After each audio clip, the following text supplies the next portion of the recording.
English philosophical poet Percy Bysshe Shelley rejected all conventions that he believed stifled love and human freedom and rebelled against the strictures of English politics and religion.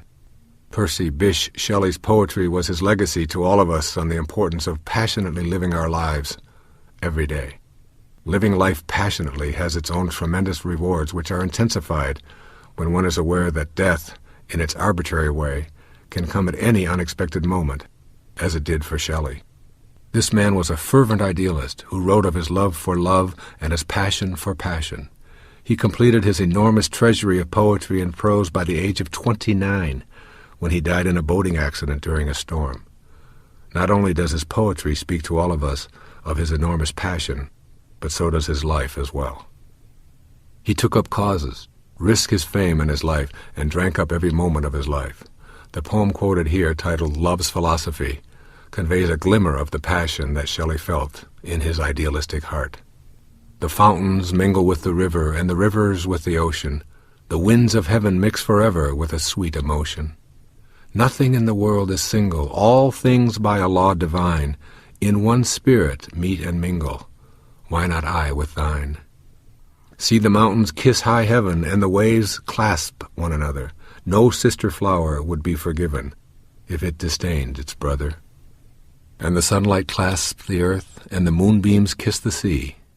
What is all this sweet work worth, if thou kiss not me? This poem says to me, as does so much of his romantic poetry, feel the love for those you adore and express it with fervor, otherwise live your life in frustration. Love, the passionate variety, is that inner sense of longing that pervades every thought, every waking moment. It is a state of bliss that we usually equate with sexual or romantic feelings when they are ecstatically shared with our lover. All of that mingling and mixing and clasping and kissing between the rivers, winds, mountains, flowers, and moonbeams are Shelley's metaphors for that shared state of bliss. Why, he implies, would you choose the frustration of not expressing those feelings?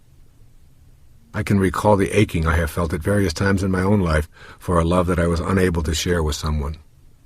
I think I felt as though I'd died and gone to heaven when that love was made manifest by long embraces and kisses and union. But there is also passion in other circumstances, like the ecstasy of creation. When we consider the matter of having passion in our lives, it is important to pay attention to the things that we feel passionate about. Shelley speaks of a love and a joyful heart that is able to appreciate the beauty of our world and all of those we feel connected to. His is not exclusively a passion that keeps us enslaved to our sexual ecstasies. What he is describing is living your life not as if today were the first day of the rest of your life, but as if this were the only day of your life, which of course it is. And sharing your passion because a shared joy is a way of doubling one's joy. Too often we find ourselves bogged down in a serious approach to life, using our minds to keep us in a state of angst, or even worse, indifference. Joy and ecstasy come from within. They cannot be purchased at any price. We are all seeking joy and happiness, and often feeling it is not a proper state of mind when it arrives. The key to knowing this state is to put passion into your life, but also your recreation, your vocation, and in all of your observations of yourself intermingling with this glorious universe. There is so much to be passionate about. I have found that people who have a passion or a strong will for what they want to achieve, and who do not allow others to smear or sully their inner pictures of what they want to manifest, always seem to get what it is they are desiring in their lives. Shelley lived out of his passionate idealism with every breath and heartbeat. His passion is reflected in his magnificent poetry. To put this passion to work into your own life, first, know that you are a part of a joyful universe. Allow your romantic, ecstatic, joyful emotions to appear more frequently in your daily life. When you feel joy, experience it, and then express it. As it says in the New Testament, joy is the fruit of the Spirit. Don't deny yourself that fruit. Secondly, write your own poetry. Take the time to record your feelings of passion, whether your passion is pottery or antique furniture, mathematics or music. Express it in your own words. Third, give yourself permission to be a passionate person. Be passionate about anything or anyone you choose without interference from your inner critic. When that inner critic tries to make you feel foolish, gently but firmly tell it to wait for you in the lobby and invite it to rejoin you later if you want it. And fourth, Tell those you love how you feel about them as often as possible. This will give you the opportunity to share your joy, and by doing so, doubling it. A motivated person is generally thought of as someone who has goals and who has objectives and is trying to get someplace else and has sort of an inner vision of where they would like to be, and they work hard and they get up early and they leave a little bit late and they have all kinds of good work habits and so on, and they're said to be highly motivated. And that's not inspiration. That's motivation is you get a hold of an idea and you take it with you and you carry it through to its logical conclusion. That's a motivated person. Inspiration is not where you get a hold of an idea and take it where you want it to go. It's where an idea gets a hold of you, and it takes you where you were intended to go in the first place. You remember Arthur Miller? He died about a year ago, the great playwright. Most of us had to read The Death of a Salesman or The Crucible. Well, he was 88 years old, and he was interviewed in the New York Times, and they asked him a question. Now, he had a play on Broadway at 88, and they asked him a question. They said, "Are you working on another play?" And here was this man who was soon to be 90, who said, "I don't know." He said, "But I probably am."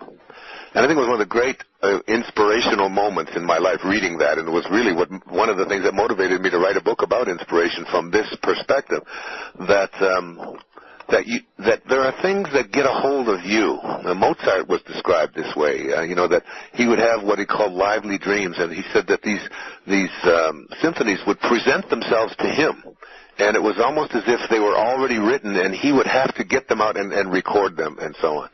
Now, you probably have experienced this. Most creative people who've done a lot of particularly creative work understand this.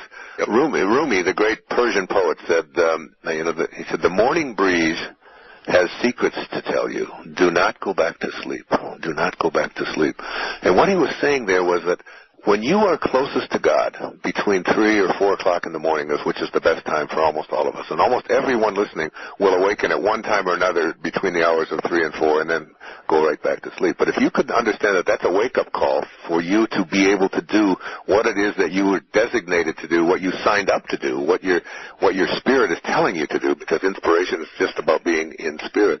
And when I get up when I'm writing, I get up between 3 and 4 o'clock in the morning, and I go out. I live on Maui, and I go out onto my writing space out there. And thank you, by the way, all of you, for my place on Maui. I really appreciate it. It's a wonderful place, and I appreciate you getting it for me. I mean that. I say that, but I'm always in a state of gratitude for all of the people who have supported the work that I have done. And at any rate, so I go out there and I sit down, and there are times, I don't know if you've had this experience, Mark, but I sit down and I write everything by hand, everything, and I just allow it to flow through me. I allow it to flow through. I take a purple pen, which is the highest energy of the rainbow, and I allow it to come to me. And there are times when I sit there at 3, 4, 5 o'clock in the morning, and I allow this information to come through my heart and onto the page, and I sit there and I wonder what's coming next. And oftentimes I'll read it, I'll think, I didn't even know I knew that.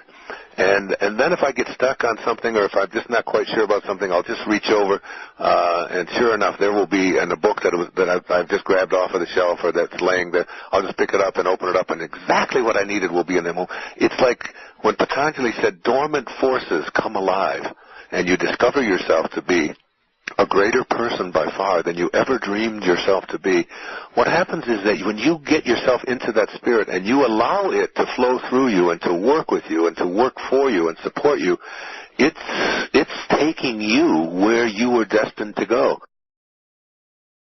Henry David Thoreau was Harvard educated, but chose the unpopular career of writer and poet to satisfy his soul's urge. A force in the New England Transcendentalists, along with Emerson, he loved nature, freedom, and individuality. Listen to this passage from Walden. If a man does not keep pace with his companions, perhaps it is because he hears a different drummer. Let him step to the music which he hears, however measured and far away. The one comment that I am most pleased to hear from those who have read my books or listened to my tapes over the years goes like this. Your words finally reassured me that I am not insane. All my life people have been telling me there's something wrong with me for the way I think. Your words made me realize that I'm not crazy. I think that it was in reading Thoreau that I had the very same kind of epiphany. I have often imagined myself in the shoes of Thoreau, living simply and deliberately in the woods, being self-sufficient and writing down what I felt most deeply in my soul. But more than writing it down, the idea of living these ideas, regardless of how others perceived me or reacted, seemed somehow noble. Within each of us there is a voice that whispers, "Take the risks, pursue your dreams, live life to the fullest. As long as you're not hurting anyone else, why not?" Then outside of us there are voices that scream, "Don't be a fool. You're going to fail. Be just like everyone else. If you do what you want, you're being selfish and you're hurting others." These loud, incessant dictates of our companions urge us to keep up with them and threaten to ostracize us when we fail to do so. I have observed that society in general always seems to honor its living conformists and its dead troublemakers. Everyone who has ever made a difference in any profession has listened to the music he or she hears and proceeded independent of the opinion of others. In doing so, they are labeled troublemakers, incorrigibles, even misfits. Yet they become highly respectable after death. This includes Henry David Thoreau, who was vilified for his position in his essay on the necessity of civil disobedience, and jailed for refusing to obey what he considered absurd rulings. Yet today he is required reading in virtually all high schools and universities. The beat that you hear within yourself is your connection to your soul's purpose. It will continue to plague you when you ignore it or suppress it in an attempt to conform with society. Those who implore you to march to the beat they hear are often well-intentioned and coming from a position of love for you. They'll tell you, "I only have your very best interest in mind, and I am the voice of experience. You'll be sorry if you don't follow my advice." You listen and you try so hard to be just like everybody wants you to be. Yet that nagging drum beat that no one else seems to hear faintly thumps in the farthest reaches of your awareness. If you continue to ignore it, you will live a life of frustration. You may even learn to suffer in comfort, which is the very best you'll be able to achieve. Thoreau is speaking directly to you from the mid-19th century about your own self-sufficiency and happiness. Whatever it is that you feel compelled to be or do is the voice of your soul pleading with you to have the courage to listen and act upon the melody only you hear, as long as it does not interfere with anyone else's right to pursue their dreams. And so it is with those around you who are also hearing a drumbeat that is foreign to you. They too must be allowed to step to the music they hear, even though it may sound strident and off-key to you. If everyone marched to the very same music and no one ever strayed from that conformity, we would all still be living in caves and preparing the same old recipe. Take one whole buffalo, skin it, burn it, and devour it. Progress is the result of individuals first listening to what their hearts tell them, and then acting on those messages despite the protestations of the tribe. Imagine yourself walking through the woods with Mr. Thoreau back in the 1840s before the Civil War. His observations were based not on some philosophy he had read or heard, but from his own direct experience of feeling the outrage of conformity and seeing the horrors of how Native Americans were being treated by the white man. He knew that to go along with the popular idea of removing Indians from their lands was our very own Holocaust. And so he left to live in nature and experience self-sufficiency away from the pressures of the larger group. He did not keep step with his companions, and at the time he was criticized for it. Yet time has revealed him to be one of those troublemakers we revere. Walk with Thoreau in your own mind. Listen to the voice you hear and the drumbeat only you can feel, and honor it, while honoring it in those you love as well. It is the ultimate act of unconditional love. While it may not get you any awards while you are alive, you can take comfort in knowing that you fulfilled your own divine purpose and encouraged others to do the same. To put Thoreau's advice into practice, first, refuse to evaluate yourself as sane or insane on the basis of how you fit in with the expectations of those around you. If you feel it and it harms no one, then it is authentic and very sane. Second, remind yourself that you will have to incur the misunderstanding and perhaps even the wrath of those in your immediate tribes for having the temerity to march to your own drumbeat. Don't take it personally, even for one moment. It is merely a strategy to get you to conform, and when you fail to react, the wrath will quickly disappear. Third, allow those in your immediate sphere, family and friends, to have the joy of blissfully marching to their own beat without having to explain or defend their choices. You will be substituting anger and resentment for peace and love, and everyone will enjoy the original music they hear. English poet and dramatist of the Elizabethan and early Jacobean period, William Shakespeare is the most widely known author in all of English literature. To read William Shakespeare is to become lost in his unprecedentedly rich and inventive use of the English language. I decided to present this selection on the quality of mercy from The Merchant of Venice because I feel these are the most profound and practical 14 lines ever written on this human attribute. The quality of mercy is not strained. It droppeth as the gentle rain from heaven upon the place beneath. It is twice blessed. It blesseth him that gives and him that takes. 'Tis mightiest in the mightiest. It becomes the throned monarch better than his crown. His scepter shows the force of temporal power, the attribute to awe and majesty, wherein doth sit the dread and fear of kings. But mercy is above this sceptered sway. It is enthroned in the hearts of kings. It is an attribute to God himself, and earthly power doth then show like as God's, when mercy seasons justice. Living with a spirit of mercy and putting it to use each day is the way to tame our more base and primitive instincts while nurturing love and compassion. When we are hurt by others, our first impulse is usually to get even. Revenge rather than mercy is what our more savage side urges. Yet Shakespeare defines this quality of mercy, which he equates as an attribute of God, as it droppeth as the gentle rain from heaven upon the place beneath, it is twice blessed. The first blessing of mercy or compassion is on you, the giver. This message summarizes much of the wisdom that the psychological literature has to offer. That is, be compassionate with yourself. Do not judge yourself harshly when you make a mistake or fail to live up to some standard. Be of such a mind that you can detach from the misconduct or failure and be gentle and loving with yourself. Forgive yourself for being so human as to have wandered around in your darker corners and emerged embarrassed or disappointed with your behavior. Give yourself mercy, a quality that Shakespeare says becomes the throned monarch better than his crown. And so it becomes you as well. When you take the first blessing of mercy and apply it to yourself, you then open to this potential of offering this quality to him that takes. If you are unable to give yourself authentic compassion, you will never be able to give it to another, any more than you can give love to another if you do not love yourself, or give money to the poor if you have none. This notion of giving mercy away is applicable in all of your relationships, in all areas of your life. Offering compassion to those who have harmed or disappointed you is not a case for being a victim. It is instead a way of saying, I understand, I care, I forgive, but I still do not like it, and I will not tolerate being treated this way or having you think it is acceptable. The difference is not needing to exact revenge or to prove one's superiority. With mercy in your heart, you will find yourself much less distracted and disheartened by the evil behaviors that you see and read about almost every day. You will be able to send the offenders love and not become obsessed with anger, hatred, and eventually the desire for revenge.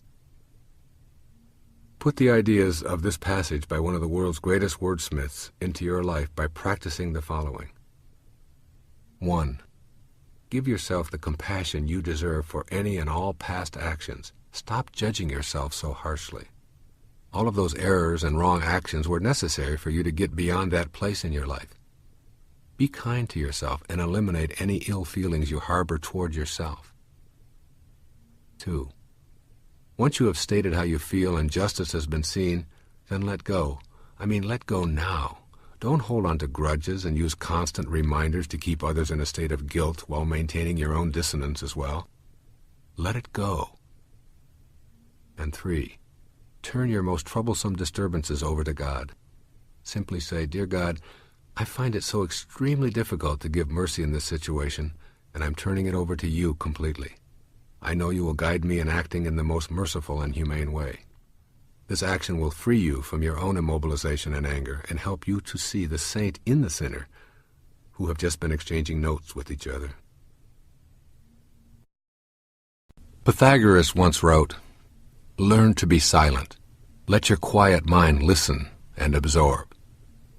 And during the 1600s, Blaise Pascal wrote these words, All man's miseries derive from not being able to sit quietly in a room, alone. This is the only piece in this collection of great contributors in which I have elected to highlight two writers on the same subject. I've selected two men whose lives were separated by over 2 millennia, both of whom in their own times were considered to be the most knowledgeable in the rational fields of mathematics and science. Pythagoras, whose writings influenced the thought of Plato and Aristotle, was a major contributor to the development of both mathematics and Western rational philosophy. Blaise Pascal, a famous French mathematician, physicist, and religious philosopher who lived 22 centuries after Pythagoras, is considered to be one of the original scientific minds. He is responsible for inventing the syringe, the hydraulic press, and the first digital calculator. Keeping in mind the left-brain scientific leanings of these two scientists, listen again to their two quotes. Pascal, all man's miseries derive from not being able to sit quietly in a room, alone. Pythagoras, learn to be silent. Let your quiet mind listen and absorb. They both speak to the importance of silence and the value of meditation in your life, whether you are an accountant or an avatar. They send us a valuable message about a way of being in life that is not popularly encouraged in our culture. This is that there is tremendous value in creating alone time in your life that is spent in silence. If you want to shed your miseries, learn to silently sit in a room alone and meditate. It has been estimated that the average person has 60,000 separate thoughts each and every day. The problem with this is that we have the same 60,000 thoughts today that we had yesterday, and will repeat them again tomorrow. Learning to be quiet and meditate involves figuring out a way to enter the spaces between your thoughts, or the gap, as I call it. In this silent, empty space between your thoughts, you can find a sense of total peace in a realm that is ordinarily unknowable. Here, any illusion of your separateness is shattered. Most of us have minds that race full speed day and night. Our thoughts are a hodgepodge of continuous dialogue about schedules, money worries, sexual fantasies, grocery lists, drapery problems, concerns about the children, vacation plans, and on like a merry-go-round that never stops. Those 60,000 thoughts are usually about ordinary daily activities and create a mental pattern which leaves no space for silence. This pattern reinforces our cultural belief that all gaps in conversation need to be filled quickly. For many, silence represents an embarrassment and a social defect. Therefore, we learn to jump in to fill these spaces, regardless of whether our filler has any substance or not. Silent periods in a car or at a dinner are perceived as awkward moments, and good conversationalists know how to get those spaces occupied with some kind of noise. And so it is with ourselves as well. We have no training in silence, and we see it as unwieldy and confusing. Thus we keep the inner dialogue going just like the outer. Yet it is in that silent place where our ancient teacher Pythagoras tells us to let our quiet mind listen and absorb, that confusion will disappear and enlightened guidance will come to us. But meditation also affects the quality of our non-silent activities. The daily practice of meditation is the one single thing in my life that gives me a greater sense of well-being, increased energy, higher productivity, at a more conscious level, more satisfying relationships, and a closer connection to God. The mind is like a pond. On the surface you see all of the disturbances, yet the surface is only a fraction of the pond. It is in the depth below the surface, where there is stillness, that you will come to know the true essence of the pond, as well as your own mind. By going below the surface, you come to the spaces between your thoughts, where you are able to enter the gap. The gap is total emptiness, or silence. These two pioneering scientists, who are still quoted today in university courses, were studying the nature of the universe. They struggled with the mysteries of energy and pressure and mathematics and space and time and universal truth. Their message to all of us here is quite simple. If you want to understand the universe, or your own personal universe, then be quiet and face your fear of sitting in a room alone and going deep within the layers of your own mind. It is the space between the notes that makes the music. Without that emptiness, that silence in between, there is no music, only a noise. You too are silent, empty space at your center, surrounded by form. To break through that form and discover your very creative nature that is in the center, you must take the time to become silent each day and enter that rapturous space between your thoughts. No amount of my talking about the value of daily meditation will ever convince you. You will never know the value of this practice unless you make the commitment to do it. And what I'd like to do now is share with you what I think of as the essence of getting out of our personal history. You know, Alan Watts described it like this. He said, your life is like a boat, and it's heading up the river at 40 knots. And you're standing on the stern of the boat, looking down as the boat's heading in this direction, and you're looking at the water, and what you see before you is a wake. And he said, you have to ask yourself these three questions about the wake. The first question, what is the wake? And the wake that you're observing is just a trail that is left behind. That's what it is. It's just a trail that is left behind, if you can see that metaphor. And that's your life. And everything that's ever happened to you up until this moment, it's a wake. And the second thing is, what's driving the boat? That's the second question. That is, what's making your life go in this direction? And the answer to what's driving the boat is the present moment energy that's being generated by the engine. And nothing more. That's the only thing that makes the boat go. Now here's the most important question to ask yourself. Is it possible for the wake to drive the boat? That is, can a trail that is left behind make a boat go in this direction? And of course the answer to that is, it's impossible. Can't happen. And most of us, including those of us who are stuck in disease, are believing that the wake is what's causing me to be sick today, or causing this relationship to not work. And this woman whose husband had left her and who had to raise these children and had lived with all of these thoughts of how this shouldn't have happened and what a bastard he was and how wrong that was and so on, was living back here in the wake, believing that all of this stuff that was back here was causing her to be depressed, to be sick, to be unhappy, to be all of the things that she was, when in fact it's just the way that she was processing that. It's the present moment energy that is generated by our thoughts that creates what it is that we are experiencing now. And if you can get out of the wake, or if you can teach your patients to get out of the wake, how many patients had come to you and told you that I've had back trouble my whole life? It runs in our family. My grandfather had it, my great-grandfather had it, my grandmother, of course I'm going to have it. And they're all in the wake. And they're all anticipating and expecting, and they're literally living this stuff that's back here, when in fact, they have a whole new set of options available to them if you can move into the present moment, if you can move into the now, and redirect the energy that you have into this moment.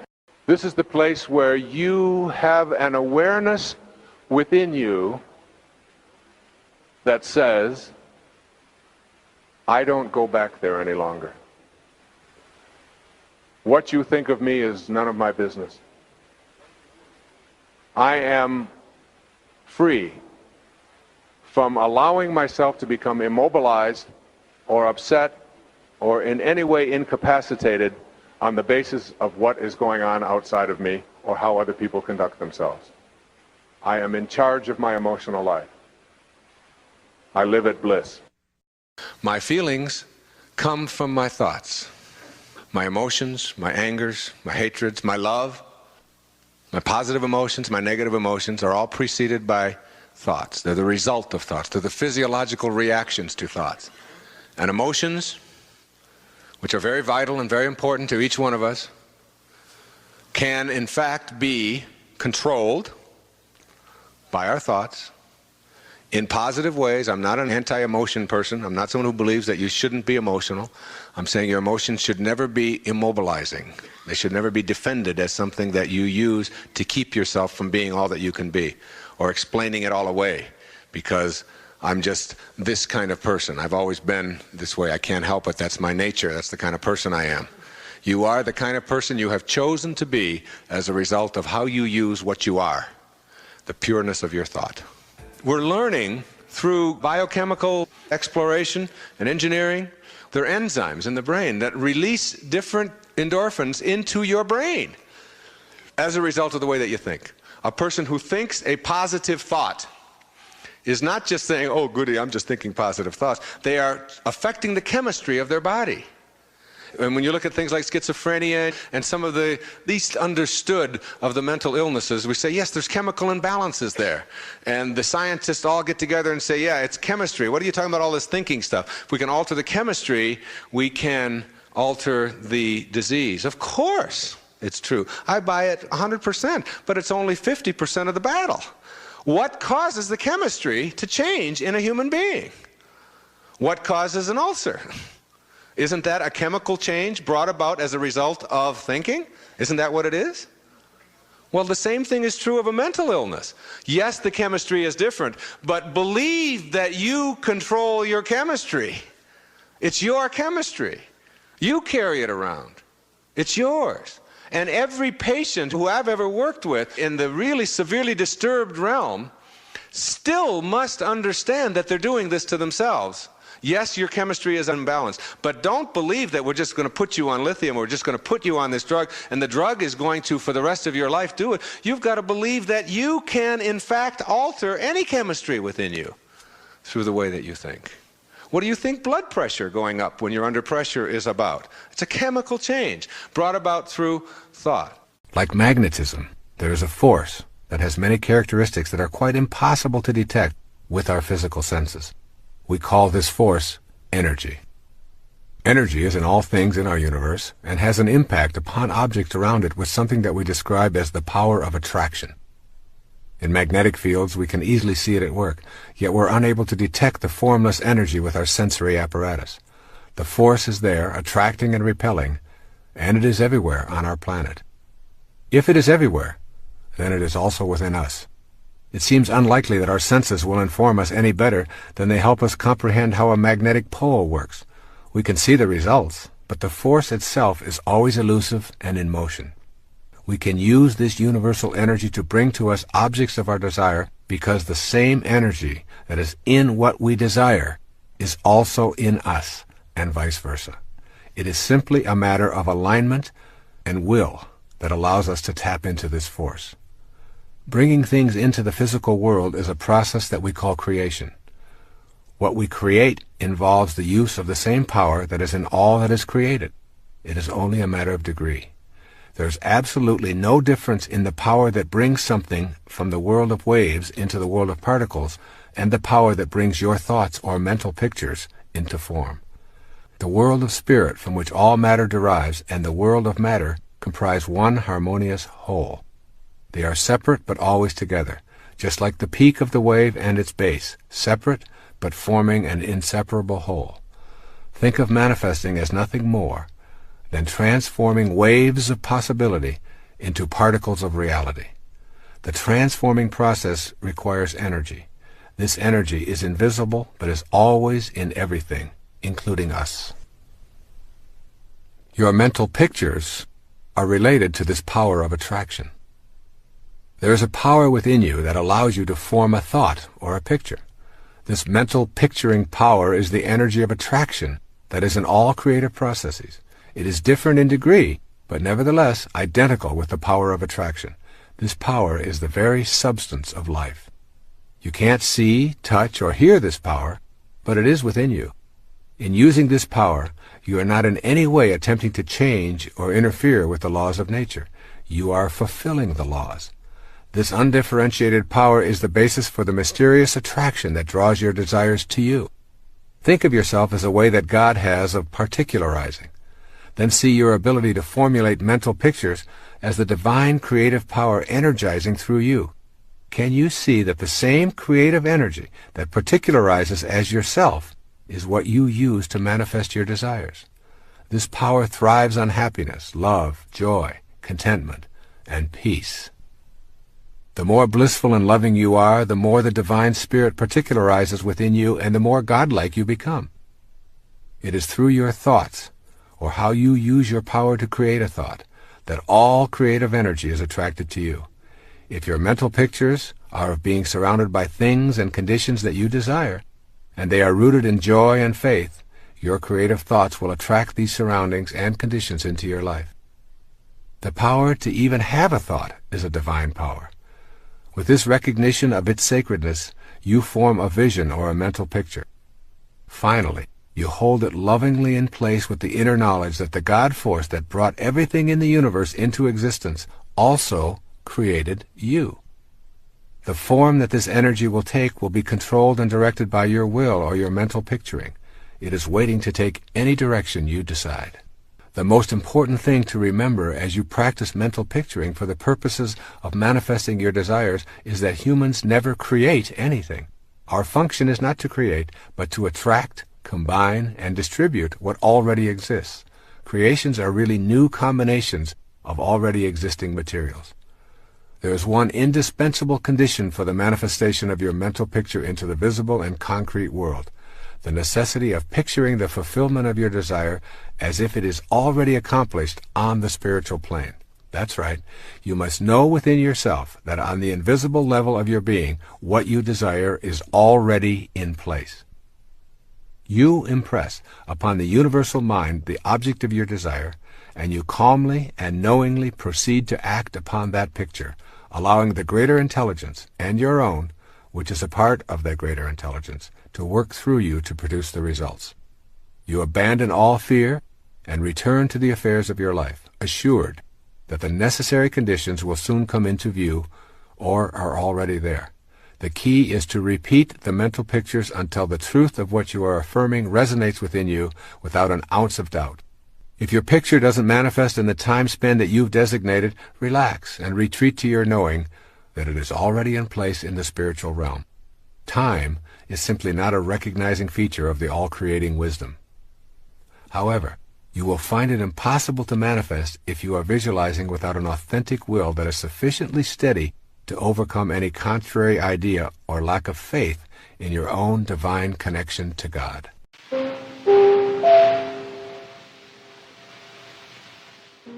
You are not a human being having a spiritual experience. You are a spiritual being having a human experience. This really means that you are eternal, that your essence of who you are is something that can never be taken away. Your life here is a parenthesis in eternity. It opens parentheses at a given moment, called your conception. It closes parentheses at the instant of your death, and it's surrounded by eternity. You are that eternal being. Keep this in mind. It's a very, very important idea. You're not a human being having a spiritual experience. You're a spiritual being having a human experience. What you think about expands. If your thoughts are centered on what's missing, then what's missing, by definition, will have to expand. Nothing you imagine in your mind is impossible. Perhaps you'll be surprised to learn that there's no such thing as a nervous breakdown. Nerves don't break down. People choose to break down. Having a plan is not necessarily unhealthy, but falling in love with the plan is a real neurosis. Don't let your plan become bigger than you are.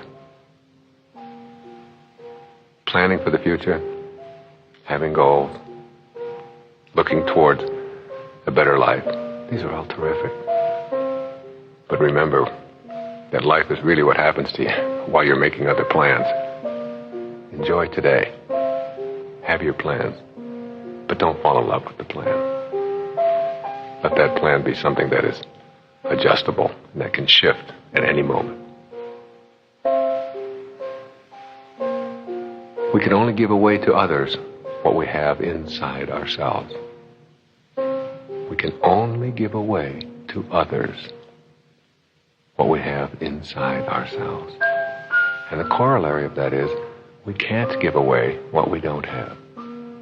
If you have love inside of you, love for yourself, then that's what you'll give away. If you have contempt inside of you, contempt for yourself, then that's what you'll give away. Be willing to let anything happen. Willingness is such an important commodity in our lives. Just be willing. Forgiveness is an act of self-love. Forgiveness is an act of self-love. You know, no one has ever died from a snake bite. Snakes bite.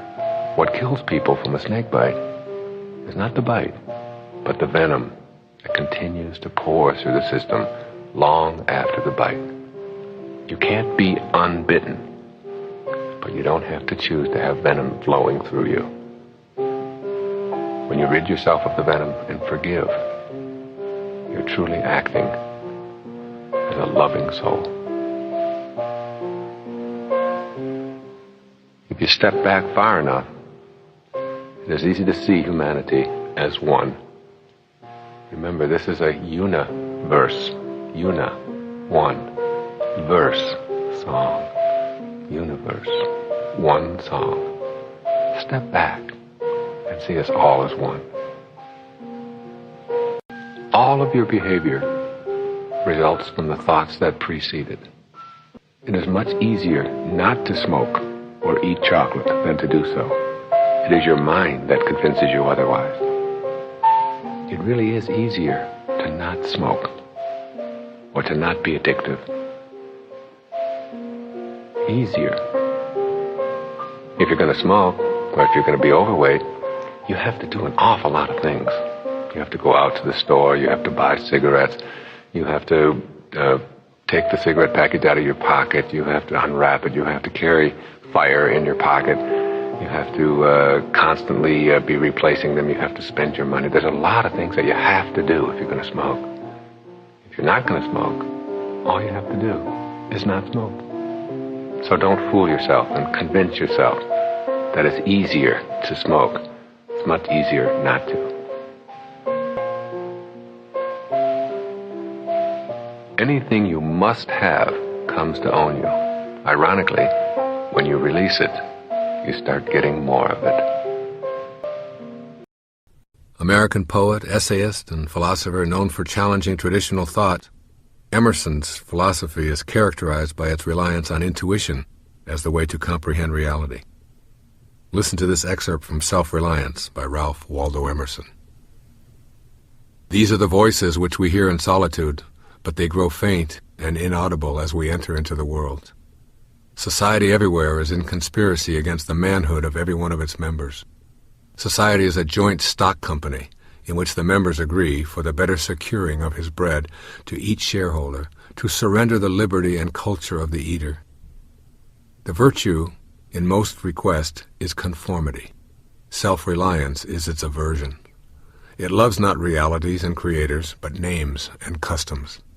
Whoso would be a man must be a nonconformist. He who would gather immortal palms must not be hindered by the name of goodness, but must explore if it be goodness. Nothing is at last sacred but the integrity of your own mind.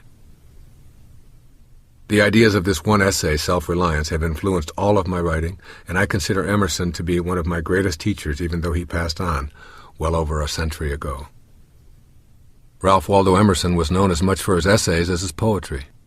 In perhaps his best-known and most frequently quoted essay titled Self-Reliance, this provocative American author, known as the father of the Transcendentalist movement, outlined in depth the basic tenets of what it means to be your own person.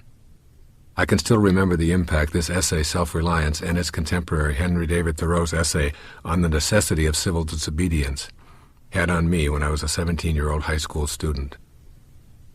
In this brief excerpt, Emerson speaks to the necessity of being a nonconformist in order to be fully alive, and of the need to resist enculturation. Society demands conformity at the expense of individual liberty, he asserts, which is to say that it demands that you fit in or be an outcast. Emerson insists on the integrity of the individual mind, maintaining that it is essentially sacred. Now remember that Emerson was also a minister who is informing us that the mind is what is sacred, not the rules, not the laws, not the societal mores, but your mind. Further on in Self-Reliance, Emerson declares, "No law can be sacred to me but that of my nature." This profoundly courageous statement is from a fearless man who knew that divinity and sacredness are not in the institutions of the church but in the minds of individuals. Our conduct makes us divine creatures, not our memberships. How we use our minds as free-thinking people is what makes us sacred, not how well we cite the laws to protect our malice or vanity. When you stop to consider most of the evils that have been perpetrated on humanity, they have virtually all been accomplished under the protective custody of society's laws. Socrates was murdered because the law said it was proper to dispose of intellectual dissidents. St. Joan was burned at the stake because it was the law. All of the male babies in an entire country were systematically murdered because it was the rule. When my own mother was born, 1/2 of the population, that is 100% of the women, could not vote in America because the rules said so. At the time I was born, millions of people were being herded into death camps and all of their possessions confiscated because of inhumane laws. It was the law that required black people to sit in the rear of buses, drink at separate drinking fountains, and live lives of separate and inferior opportunity. So please don't cite the laws and rules of society to justify your actions. People who truly understand what is meant by self-reliance know they must live their lives by ethics rather than rules. It is possible to find some obscure law or rule or societal tradition to justify virtually anything. Those who do not give priority to the integrity of their own mind will indeed cite laws to explain why they do what they do. Aspiring to be a more sacred being means shedding your reliance on conformity. Emerson went on further in this provocative essay to say, "I am ashamed to think how easily we capitulate to badges and names, to large societies and dead institutions." He spoke openly of the long-held but immoral institution of slavery, which was protected by law. "I ought to go upright and vital and speak the rude truth in all ways. If malice and vanity wear the coat of philanthropy, shall that pass?" Recall, if you will, that Emerson was speaking and writing like this while slavery was legal and protected by society. What does this essay on self-reliance say to us today? It encourages us to cultivate ethics rather than rules or laws as the governing inner light for ourselves. If we know it is right, it will be in harmony with spiritual principles, many of which have been spoken about in this collection. Not thinking like the herd or citing its rules as your rationale for your own inner truth. Emerson does not ask you to deliberately disobey any law, rather to use your own sense of ethics in running your life. He makes it clear, to be a man or a woman, you must be a nonconformist. I suggest that the best way to employ this profound truth from Emerson is to learn how to be quietly effective in your own life. That is, have no need to make public pronouncements about how you refuse to conform, and instead take solace in the comfort of your own inner strength, and proceed as a silent individual who knows how to rely on yourself.